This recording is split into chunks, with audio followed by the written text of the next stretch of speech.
Pessoal, vamos agora para os 20 minutos de debate, tentando ser o mais objetivos e concisos possível, tá? O que eu vou anotar, quem está afim de perguntar, e a gente começa. Pode começar? Pode. Boa tarde, meu nome é André, trabalho no INEA, faço parte do estudo do Rio. Eu queria fazer uma pergunta para ele, Bel. Desculpa. Existe uma instalação de uma tirolesa aqui no Parque Estadual.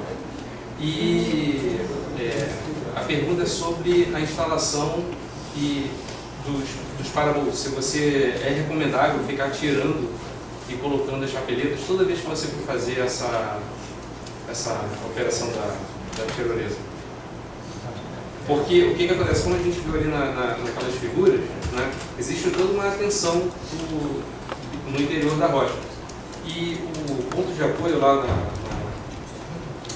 naquela camisa que tem no fundo do parabolso, né, ela parece que ela, sem a chapeleta, sem a capa, né, de cima, parece que ela pode fazer uma alavanca ali, né? Então você pode submeter a ponta do parafuso a alguma torção, alguma coisa. E fora dessa, de você toda vez que instalar a chapeleta, você colocar uma pressão ali diferente, você pode acabar fazendo um aperto maior, não sei. Bom, você já meio que respondeu a própria pergunta, né? Mas veja bem, a questão da tirolesa, não sei se vocês sabem, a tirolesa sempre provoca grandes cargas nas ancoragens. Então é uma ancoragem crítica, tem que estar atento a ela, tá? E a questão do chumbador, propriamente dito, eu não sei se é de inox ou não, mas se for de inox, você tem que ter um cuidado especial, porque a rosca de inox tende a engripar. E esse colocar e tirar pode danificar a rosca, o chumbador, e você perder a instalação. O aço carbono é menos crítico nessa questão de engripamento, mas aonde você aperta e frouxa, ele perde o tratamento e começa a oxidar. Então, eu acho que não seja produtivo toda vez tirar e colocar. Seria melhor instalar e de alguma maneira proteger a instalação para ela não ser corrompida, né? E garantir que ela esteja lá sempre instalada. Essa questão de colocar e pôr, e tirar, depende, é uma vez por ano, uma vez por mês, uma vez por semana, tudo é variável, né? Mas se puder instalar e deixar, melhor. Fazer, às vezes, uma retirada por ano, para avaliar a condição do chumbador atrás da chapeleta, fazer uma inspeção visual, se está sendo corroído ou não, é interessante. Agora, para assim, método de instalar e tirar para cada uso, é problemático.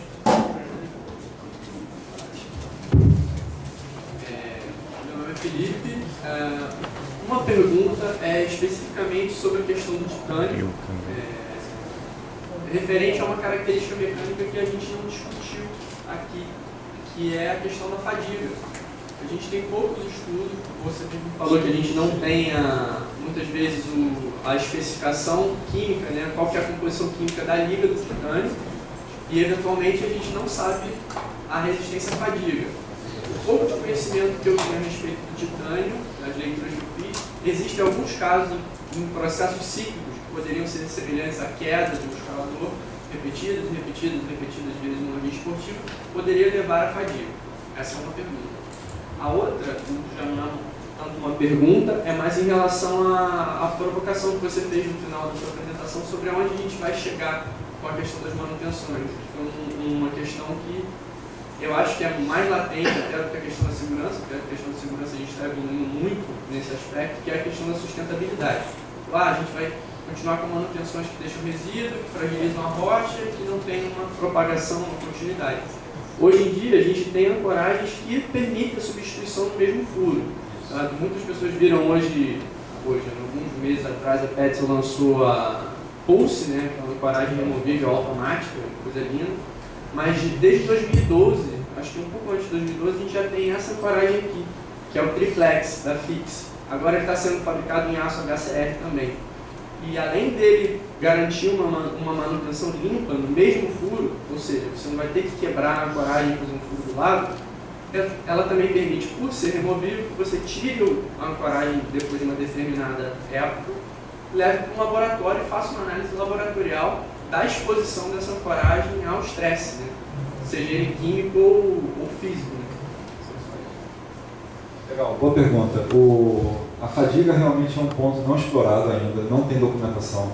Mas o que a gente pode, pelo menos assim, antever ou prever, é que a fadiga tem uma relação direta com, claro, a quantidade de ciclos e com o próximo, a tensão nesse ciclo está da tensão última do material, ou da tensão que o material está sofrendo alguma deformação permanente. O titânio, principalmente se você subir o grau dele, você está com tensões super elevadas, 400 megapascal, enquanto que a tensão de uma queda máxima, supondo, por exemplo, exemplos práticos, vai te dar menos de, eu fiz essa conta já, cerca de 25% mais ou menos da tensão de ruptura do material. Então você está bem longe de chegar próximo à tensão de ruptura. Outra coisa que fadiga, quase sempre a gente fala em ciclos, e a gente pensa como, por exemplo, uma roda de um carro. Uma roda hoje de liga leve, ela está sujeita à fadiga.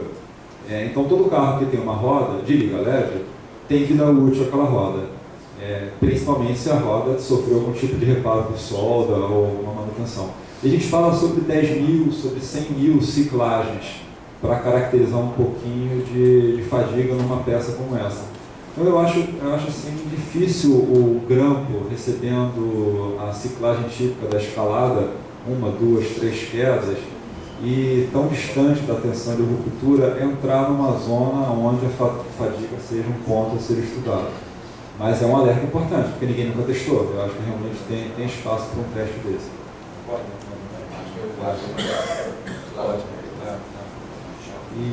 E sobre a fixação, aproveito até para falar sobre ela. O teu exemplo eu acho ele genial. Eu tive até uma outra ideia que melhoraria esse tipo de proteção, que era o seguinte: você faz um furo com uma broca, por exemplo, de 14 ou 15 milímetros, e você martela naquele furo uma bucha de um material não metálico, altamente resistente à corrosão e compatível com o material da fixação provisória. De forma que a gente cria um encapsulamento, ou seja, uma proteção de desgaste no cristal da rocha, que vai te dar um ponto de contato resistente e ao mesmo tempo duradouro. Então, tirar e colocar o chumbador daquela rocha não vai deixar danos permanentes ao cristal. Foi uma ideia que eu tive uns anos atrás, eu não vi a aplicação dessa ideia. Mas seria, por exemplo, como o cara vender aos pares. Ele vende o kit da chapeleta mais o chumbador temporário, que você retira com o polegar, e mais um kit de embuchamento da rocha. Acho que isso tem um ponto legal no futuro para isso. Bem, passaram o microfone para mim, imagino que seja a minha vez, mas não é nenhuma pergunta, é só um complemento, falando das vantagens e desvantagens dos diversos tipos de proteção, chamar a atenção a um problema que acontece nas escolas, que é muito pouco falado, que é a possibilidade que as pessoas venham desenvolver uma alergia terrível às colas epóxi. Eu desenvolvi isso, depois de fixar centenas de gramas de titânio, e encostar uma gotinha de cola em qualquer ponto da minha pele, estoura, se faz placas vermelhas, arrebenta aqui a corda do lábio, etc. E é consistente. Então, a cola epóxi pode desenvolver isso, então a gente só tem usado com luva cirúrgica para fazer o isolamento da pele com relação à cola. E vou além, a alergia agora se estendeu também ao durepoxi. O durepoxi também me provoca essa alergia. Isso é uma coisa muito pouco falada, embora eu já tenha visto e lido o que aconteceu com outras pessoas. Só esse detalhezinho sinistro complementar. Até para complementar, isso é um ponto importante. A gente nem sempre leva a sério algumas documentações nas instruções. Junto do tubo de cola tem a FISP, a ficha de identificação e segurança do produto químico. Essa cola libera vapores orgânicos. Você precisa de máscara semifacial e filtro para usar essa cola. Mesma coisa da luva, você precisa de uma luva normalmente de borracha nitrílica, ele especifica até 3 milímetros, uma luva bem grossa. E você precisa trabalhar com filtro na cara, máscara semifacial, desse tamanho assim na bochecha, para trabalhar com essa máscara em ambiente industrial, senão você nem pode iniciar o trabalho. Não tira a permissão de trabalho, você não pode, nem o técnico de segurança ainda vai colocar um papel lá que ainda vai te dar responsabilidade e você ainda vai ter que responder ao Ministério do Trabalho sobre a segurança daquele funcionário. É claro que a gente tem liberdade de usar o nosso próprio material, mas se a gente quiser realmente levar a sério aquela FISP, a gente vai ter que escalar e o de máscara, né? Não vai ser muito agradável, não. Boa tarde, meu nome é Douglas, e a minha pergunta é baseada em corrosão. E um uso comum na indústria é o tipo de pintura que fazem em metais, com prêmio ou até uma tinta baseada em zinco, silicato de zinco. Essa tinta eu acho que já muda porque ela é aplicada com pistola, ninguém vai subir com pistola. Mas uma tinta prime passando numa chapeleta ou num pino, você acha válido? Eu pessoalmente não acho válido, porque por causa da forma da chapeleta, depois que você faz a pintura ou com primer ou com zinco, você precisa passar por um teste chamado detector de Halliday, depende da tradução, aonde você procura fugas nessa tinta através de uma pequena corrente elétrica. E a não ser que você tenha uma chapa muito plana, para você fazer um acúmulo muito seguro daquela camada de pintura, toda a área da chapeleta, acho que provavelmente ela vai ser reprovada num exame desse. Isso é uma experiência que eu tive naqueles equipamentos de exploração, onde a gente usou o revestimento orgânico, porque você pinta com eletrostática, as partículas carregadas eletricamente se grudam na superfície pura igual, coloca no forno, derrete e cria um revestimento quase como uma cerâmica. E aí sim você chega no nível de proteção aonde você não vai ter fuga ou penetração de água naquela pintura. Assim, é a minha opinião. Bem, eu primeiro queria parabenizar pelas palestras, assim, achei excelente, assim, as três, assim, a quantidade de conhecimento passado, assim, foi enorme, assim. Acho que foi importante para todo mundo que está presente, assim, né? Muita informação e deixa a gente, assim, principalmente que trabalha mais na organização, a gente satisfeito de ver que a gente pode contar com bastante apoio em tomada de decisões, para onde a gente vai. E pensando um pouco nessa linha, queria fazer uma pergunta assim, genética para vocês complementem aí, se vocês quiserem, por duas questões que são importantes que estão sendo debatidas, né? Uma com essa questão da questão da SCC, né? Considerando tudo que foi falado, né? Vocês veem nas condições que a gente tem olhado daqui, o que a gente tem conhecimento como o Fred falou, da tempestade perfeita, o quanto estamos próximos ou não, pelo que nós conhecemos aqui dessa tempestade perfeita, né? A gente estaria com um nível de conforto de usar materiais fora da classe dos HCRs aqui.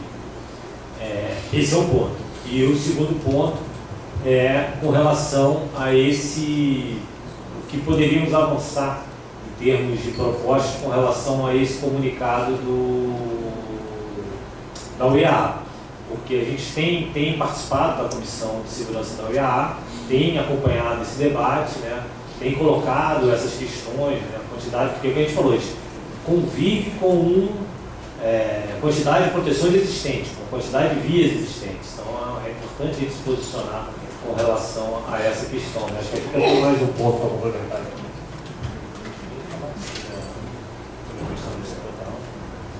Na verdade, quando esse comunicado do IAA surgiu e eles basicamente falaram que o 304 não era adequado para escalar, a gente ficou bastante assustado e preocupado, porque boa parte dos materiais disponíveis num valor acessível atualmente também de 304. A gente foi conversar com eles e eles falaram que era pelo fato de que eles só vão apoiar material que tem mais de 50, pode durar mais de 50 anos. E então, assim, eu não sei se vocês têm alguma percepção, se tem alguma outra possibilidade de motivo para eles não apoiarem o 304, ou se é só mesmo essa coisa da durabilidade.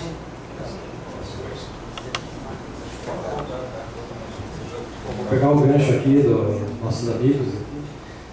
Pelo que eu estudei, e pelo que eu li, e pelo que a gente conseguiu averiguar, não existe um caso documentado de SCC em proteção fixa na costa brasileira.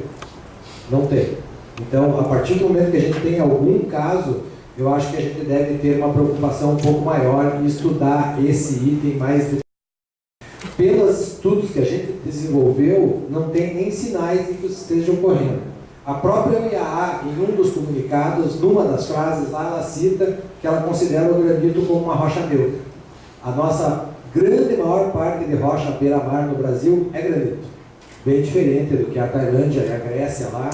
Na Grécia até o problema foi outro, né? Foi o 303 do chumbador, que não é adequado mesmo e que falhou. Na Grécia, na Tailândia, o negócio é mais forte. Então, aquela tempestade perfeita que o Fred falou, realmente eu acho que a gente não tem aqui ainda. Não temos essas condições. Eu tirei umas chapeletas da região lá de Torres, no Rio Grande do Sul, umas chapeletas Bonnier dupla, que ficaram 14 anos instaladas praticamente na beira d'água, estavam a 2 metros da linha do mar, sabe? Mas ainda falta fundos para terminar os estudos. Então, estava instalado em basalto, que é outro tipo de rocha, que a gente não tem tanto na nossa beira-mar, mas lá, por ser diferente, e essas chapeletas terem esse conhecimento de terem ficado 14 anos expostas, são um ponto de trabalho. Estão ainda na fila de estudos, né? Outro problema que a gente tem no Brasil, considerando um pouco o que a Kika fala, sabe? É tipo, tudo bem, a gente pode partir chapeleta só 316 para cima, HCR e tal, e cair no problema que o Fred falou aqui. E os chumbadores? Chumbador de 316 já é difícil de achar. É mais fácil comprar no Alibaba e mandar vir de fora do que você ir ali na esquina e dizer, me vê um chumbador de 316. Então daí a gente incorre no erro da corrosão galvânica. O que é melhor? Bater um chumbador de aço carbono com uma chapa de aço carbono e bater um chumbador de inox com uma chapa de inox. A partir do momento que se misturou os dois, você já está condenando a proteção uma vida útil muito aquém de qualquer uma das duas condições anteriores, sabe? Então, e analisando agora o histórico nacional, porque a gente tem um histórico, uma característica nacional de proteção que não existe lá fora. Lá fora ninguém bate grampo. Lá fora as chapeletas são amplamente utilizadas desde a década de 70, assim, sabe? Então, tipo, eles têm esse histórico de chapeletas, eles já têm um histórico bem maior de equipamento de inox instalado e eles estão indo para um degrau acima. Nós estamos partindo do aço de fundo de quintal 1020, 1000, sabe Deus o que o cara usa lá, feito à mão, e estamos partindo para um patamar de começar a chegar num nível de proteções em inox, alguma coisa, sabe? Então, tipo, eu, na minha opinião, vejo que a gente dá, não que seja um salto impossível, sabe? Mas para a realidade nacional, sair do grampo de aço carbono para o grampo colado de titânio, tipo, nós estávamos precisando disso na educação, sabe? É o que eu acho.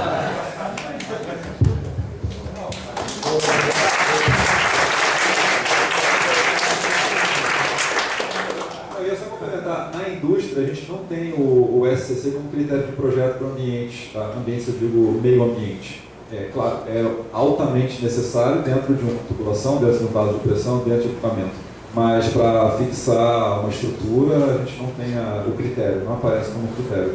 E o 304 também, ele é usado muito. Não existem muitas normas assim que proíbam o 304 de uso. Existem diversas tubulações, equipamentos, estruturas que são fabricados em 304.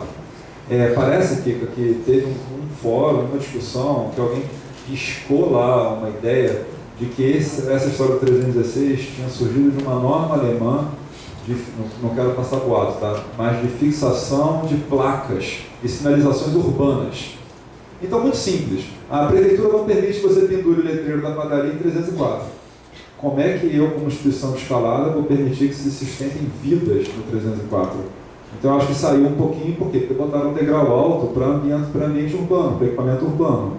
As nossas estruturas de ginástica e de alongamento da orla, em inox, elas estão absolutamente deterioradas. Aquele projeto de 5 anos atrás, provavelmente porque deve ser 304, com certeza 304, não teve polimento, não tem uma camada de passivação. Então imagina, a prefeitura teria que ter falado assim, olha, para fazer alongamento de ginástica funcional só pode ser 316. E aí vem a comissão de escalada e fala, não, mas para proteger vidas eu posso usar o 304. Criaria um tumulto tremendo. Só que são 2 pesos, 2 medidas, não tem nada a ver. A estrutura que está de uso urbano não está no mesmo ambiente do nosso de escalada. Mas acredito que eles tenham tomado a decisão do 316 um pouco por não poder falar nada menor do que já pedir a prefeitura para pendurar a placa de padaria, né? É o que eu imagino. Complementando, isso deve ser muito forte na Alemanha, porque na Alemanha tem um caso bem característico de rompimento de estrutura por SCC, de uma estrutura de uma piscina. A piscina era tensionada por varas ou barras de 304 de 1/4 de polegada, de 6 milímetros, e pela condição própria da piscina, dos cloretos, das concentrações, essa estrutura colapsou e teve 3 ou 4 fatalidades, foi um negócio crítico, e desceu o teto em cima da piscina, e acho que a partir disso eles começaram a endurecer os requisitos.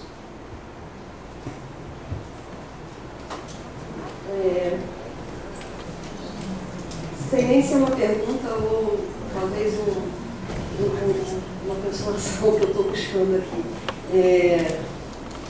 Dentro de tudo que a gente falou, né, da história, da evolução, o número cada vez maior de praticantes, na realidade aqui no Rio de Janeiro, né, da prática da escalada, né, uma tradição já 6.000, uma média estimada, né, de ancoragem, muitas precisando de manutenção, enfim, cobertor curto, né, a gente sabe que não consegue dar conta de tudo isso com a Best Available Technology, né? Lá na área ambiental a gente fala muito isso no licenciamento, né? Então você pudera termos só as melhores tecnologias, não estamos nessa condição.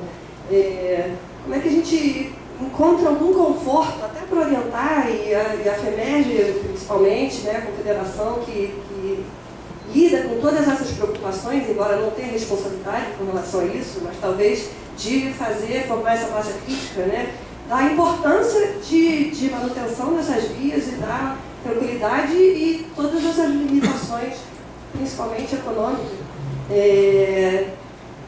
para continuar enfrentando isso, fazer essa manutenção, fazer essa atualização, sem ter condições de colocar, sei lá, seja titânio, fomentar, financiar, enfim. E os escaladores nessa condição também de não poder, mas sabendo que as pessoas estão frequentando e as coisas estão na evidência, talvez, de causar acidentes. Como é que vocês sugerem que vocês se posicionariam diante desse quadro? Acho que você já me respondeu, mas, enfim, como é que a gente busca conforto estrategicamente para enfrentar esse problema?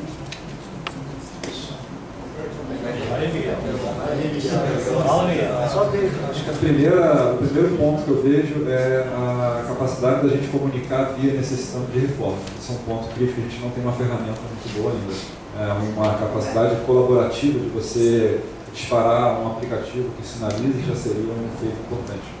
O outro que eu vejo é que a gente, como eu falei, aquela oportunidade de mercado com a sobra do superduplex das plataformas, patrocínios. A gente nunca tem abordado isso muito com a indústria, mas talvez aqui seria, por exemplo, para uma indústria fornecer 1 tonelada de sucata de superduplex, se pudesse ser processado. Pode fazer muito caro. Mas é um para-bolt, né? Eu acho problemático, porque para trabalhar o material, para fazer as formas, é caro e você pode estragar o material. O problema é que eu tenho ele maciço, então eu teria que fatiar ele e aplicar ele na espessura. É meio, claro, é sonho, tem que estudar. Mas eu vejo um pouco disso, da gente saber o que precisa e talvez patrocínio seja um ponto. Eu queria lembrar só também uma coisa que foi falada na outra mesa, a questão da informação, né? Eu acho que esses critérios todos, não apenas os critérios técnicos dos materiais, mas a informação com relação a possibilidade de inspeção, você passar um conhecimento, por exemplo, aquele teste que a gente falou aqui da alavanca, ou formas de falha de cola, formas de falha de a proteção batida que está mal batida. Eu acho que essa questão vai um pouco na linha do que foi falado na primeira mesa com relação à comunidade de escaladores ter informação e ajudar a fazer essa avaliação. Porque, obviamente, enfim, quem está à frente da FEMERGE são poucas pessoas e elas não frequentam todas as vias que existem, né? Então, à medida que você tem os escaladores conhecendo esses critérios que podem ser aplicados para você questionar a qualidade dos grampos que estão, ou das chapeletas, das proteções que estão instaladas, você pode participar desse processo, até que o Fred sugeriu, de repente você reunir, aquela via está assim, assado, por isso, a proteção não está segura, de repente entra aí numa lista de prioridade a sofrer uma manutenção. Né? Então, enfim, combinando os dois pontos, acho que são aspectos importantes que a gente pode ter como objetivo de tirar daqui para poder fazer um programa de manutenção. Isso que ele falou é bem importante e fica a ideia aí, Alfredo. Eu sei que transformar esse duplex em algo usável para nós é bem complexo. Mas de repente é trocar a usina. A gente dá 1000 quilos de duplex, vocês dão 200 de chapa de volta para a gente. Ou troca para os caras, devolve esse material, porque eles têm condições de reprocessar o aço. Para nós é bem complexo, sem ter uma planta de siderurgia, reprocessar esse material de uma forma adequada. Não tem planta no Brasil. Não tem planta no Brasil, então você não pode ficar complexo. A outra questão é realmente o que o Miguel falou, a questão da conscientização da comunidade escaladora para se proteger com isso, né? E eu vejo importante também, porque às vezes a gente fica muito paranoico com a segurança, sabe? E daí começa aquela história, mas daí ali o lance está exposto, daí tem que pôr uma proteção. Não, daí ali aquele grampo já está meio esquisito, mas o de cima também vão pôr no meio, sabe? Aí começam a distorcer. Não, mas saiu da parada aqui, ó, até chegar que cai fator 2, vamos pôr mais uma para proteger. Ou saiu do chão, escalou 4 metros, pode bater no chão, vamos pôr mais uma chapa. Aí começam a distorcer digamos, a trajetória principal da discussão, que é realmente os materiais, a proteção mais adequada, com a questão ética. E eu vejo o meu medo muito por aí, sabe? Dos caras começarem a justificar, talvez, um overbolting, super chapeleteamento, devido a pondo a segurança como a razão principal, mas isso estando diretamente influenciando a ética da escalada local. Eu vejo um exemplo, por exemplo, eu escalei na Suíça uma vez, e a Suíça simplesmente, eu não sei se as leis lá são tão rígidas ou o povo é tão tacanha, os suíços saem de lá e tocam horror no mundo, sabe? Mas lá, bicho, se escala 2 metros tem uma chapeleta. Se escala 2, você tem que sair com rack duplo de costura ou fazer o que a gente fazia. Costura uma, pula uma, sabe? Porque é over, sabe? Então, tipo, talvez uma obsessão pela segurança não seja o caminho mais correto a seguir-se, sabe? E sim aquele caminho do meio, em que a gente balanceie a segurança e o risco. Afinal de contas, a gente não está brigando aí pelo nosso direito ao risco, né? E o direito ao risco influi. E a gente hoje fala bastante da proteção fixa e tal, mas mesmo uma proteção fixa debilitada, ela normalmente aguenta muito mais do que uma proteção móvel. E eu acho que, como a grande maioria aqui, prefere, se fosse possível, escalar tudo imóvel. É muito melhor, é muito mais garantido, é muito mais tranquilo e depende muito mais da tua capacidade de escalada em si, sabe? Eu, se for escolher uma via fixa e uma móvel, tirar uma da outra, eu vou escolher a via imóvel, porque eu acho que é mais interessante. Né? Então, isso é um pouco da consciência da comunidade escaladora de transformar, de manter a escalada como sendo um desafio, algo que traz um retorno para as pessoas na própria, digamos, superação dos desafios e de continuar a escalada sendo como ela é. Que nem o André falou, né? Não vamos trazer a montanha para o nível do mar para que todo mundo possa surfar nela, sabe? Tipo, não faz sentido, né? Então, a gente tem que ter a ideia equilibrada, balanceada, não ser assim, e a proteção móvel tem os seus nuances. Se o cara colocar errado a peça e cair, ela vai pular fora. E é como se a chapeleta falhasse. E você tem que estar, digamos, preparado para isso. Então, se você está instalando uma via de proteção fixa, a proteção está duvidosa, esteja preparado para isso.